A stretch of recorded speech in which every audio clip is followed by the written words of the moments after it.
yourself, and it describes everything that is in Elementor 3.2.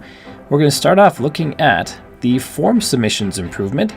And in a nutshell, what it is, it allows you to collect your form submissions in the back end of WordPress. So whenever a visitor submits a form, they might be emailing you, they might be added to MailChimp, they might be added to MailerLite, all kinds of things might happen. But now in addition to that, you can have that information that they submitted stored in your WordPress database so you can see it in the dashboard of your website. To show you how it works, I have created a simple page with a form. It's actually a template page, I didn't create it. It's an Elementor template. This is our form right over here. You need to click on that form. You need to go down to Actions after Submit and make sure Collect Submissions is on here. If it's not there, just click in this Add Action area, choose Collect Submissions, Update, and then go to your form, and fill it out, and just fill it with my name, and not a real phone number, and an email, and hit send. The form was sent successfully, and now on the back end of WordPress, we can see that submission. If you go to Elementor, there's a new menu item under Elementor called Submissions. This is the one we filled in or sent in just a second ago right here.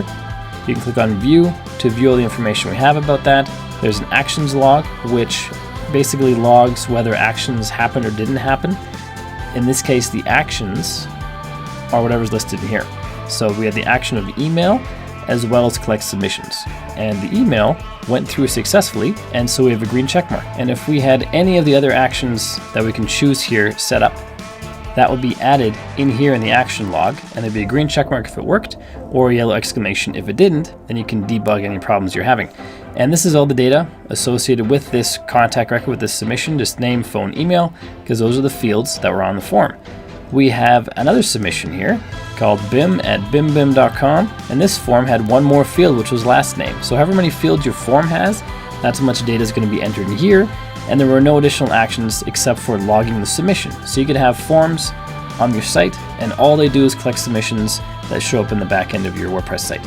And these submissions go into a separate brand new WordPress table, and so they load faster. They don't impact WordPress load times as much because it's a separate table from all your other WordPress data. If we go back to the submissions table, we also see that we can see which form was submitted. In this case, they're both called new form. If you want to change that, you just change the form name by making sure you've clicked on the form, going to form fields, changing form name from new form to something more descriptive, like contact form or newsletter form, whatever describes the form, then that will appear right here. And it also shows which page the form was on, the title of the page. And if you're finding this tutorial helpful, click the like button, because that helps this video show up for more people on YouTube so we can spread the knowledge and help more people with this information. So make sure you click like if you like this video. And you can filter by these two things as well. So if you had thousands of entries, you could look up specific entries on specific pages by just typing in the page name here. In this case, Elementor Pro 3.2. We have one submission from there. Let's X out of that filter, or we can choose specific forms and only show submissions from that form. And we can also filter by time frame, including a custom date if you want. And these form submissions can be exported as well. There's an export all to CSV button here, which allows you to export all the submissions. Then you can import those submissions to somewhere else if you want to, some sort of CRM that Elementor doesn't currently connect to, like Infusionsoft maybe. And then you can have all the data there as well, or you can just keep them safe in your hard drive. Whatever you want to do, you can export the CSV by clicking this button. And all the data here is also GDPR compliant according to the Elementor blog. If we scroll down a little bit, we see here GDPR compliant because they have support for the native export and erase user tools inside of WordPress, which if you're not familiar, you're over here under tools, export personal data, and erase personal data. And what you'd also want to do is include a statement on your privacy policy explaining your submission data collection as it's being collected here. And if you want to know exactly how to word that, you probably have to visit a lawyer, because I'm not a lawyer, so I don't know the exact verbiage you'd want on the privacy policy for a statement like this, but you would want to put that on there to be completely GDPR compliant. And next, we now have the ability to add PayPal buttons to our Elementor pages. If we go to our page, let's just stay on this one right here, go to our widgets, type in PayPal. Here's our fancy new PayPal button. We can drag and drop that in right here. Maybe they gotta pay for a phone call. There's our Buy Now button. You just enter your PayPal email address right here. You choose your transaction type, either checkout, donation, or subscription. I believe you have to have a special PayPal account to accept donations, and maybe even a special PayPal account for subscriptions. Not every account can handle both of those, so you have to contact PayPal and ask if your account can handle these two things, if those are what you're interested in. And checkout, I think, is pretty much any PayPal account can handle checkout, which is just a one-time payment for something. And this button, as far as I know, as far as I can tell at this moment, doesn't integrate with WooCommerce, and so this is just something you'd have for maybe, in this case, a one-on-one coaching phone call, for example, or buying an ebook, or just buying one item on one specific page. You can have different PayPal buttons on different pages, but I don't believe it's WooCommerce integrated at this time. So we can add an item name like one-on-one coaching, give it a SKU if we want, give it a price, choose a currency, choose a quantity, choose a shipping price if that's applicable, choose tax if that's applicable. Percentage is all you can choose there.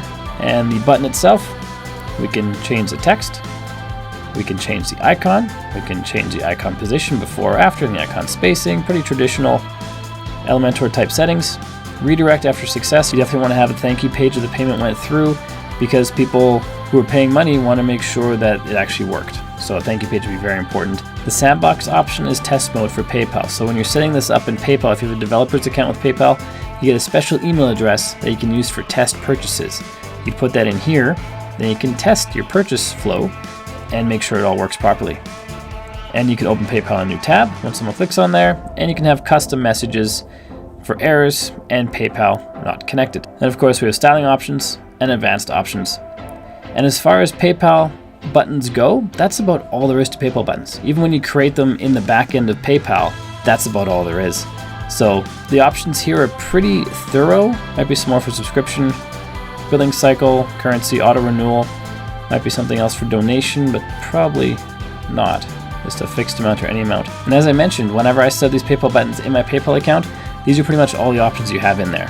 So I don't know what else Elementor could really add to make this work, except for integrating it with WooCommerce, which would make things a little more convenient. But of course, there's the WooCommerce PayPal checkout buttons already, so I'm not sure if that's required.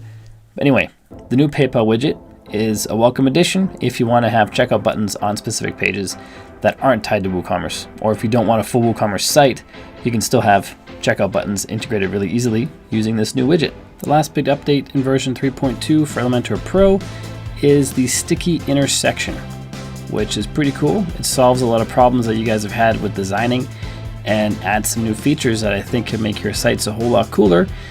And what it essentially does, it makes items sticky so they scroll down with the visitor on the page, but then you can make them stop at the end of the column. What I mean by that is I have this example page right here. This is another Elementor template that I just loaded up. This is the original section that I changed a little bit to have more space. So I had more space for each of these points, so they're spaced out more, so that we have space for this phone here to scroll down with us to illustrate this new effect. And what you have to do to make this work, you have to add an intersection. So let's go to our widgets, choose intersection, drag and drop that wherever you want this effect to happen. Delete the second column, so there's only one column in there, and then move whatever it is that you want to have sticky and follow you down the page into that intersection column. And that's what we have to do to get set up. And now click on the 6 dots to go into section settings, go to advanced, go to motion effects, and then turn on sticky. Choose either top or bottom. In this case, I'm going to choose top. And then right away, you'll see the phone's following us down. As we keep going, the phone comes with us. And this is where you'd use z-index, so we could hide it behind other elements. So we could change the z-index for this one just to be something higher. So let's make this 1.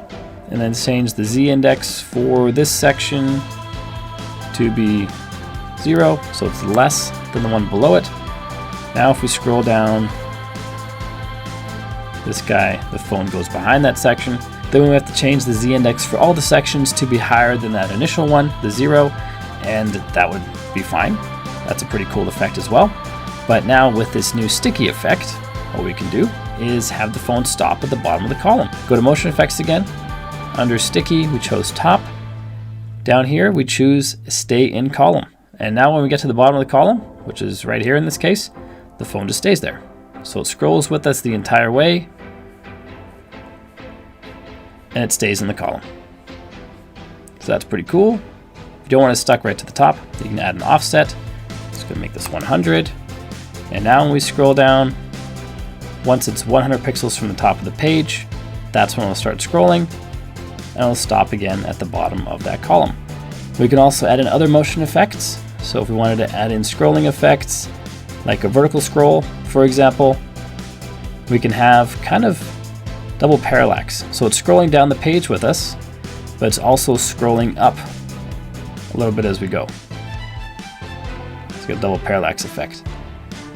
The example they showed on the release video was rotate.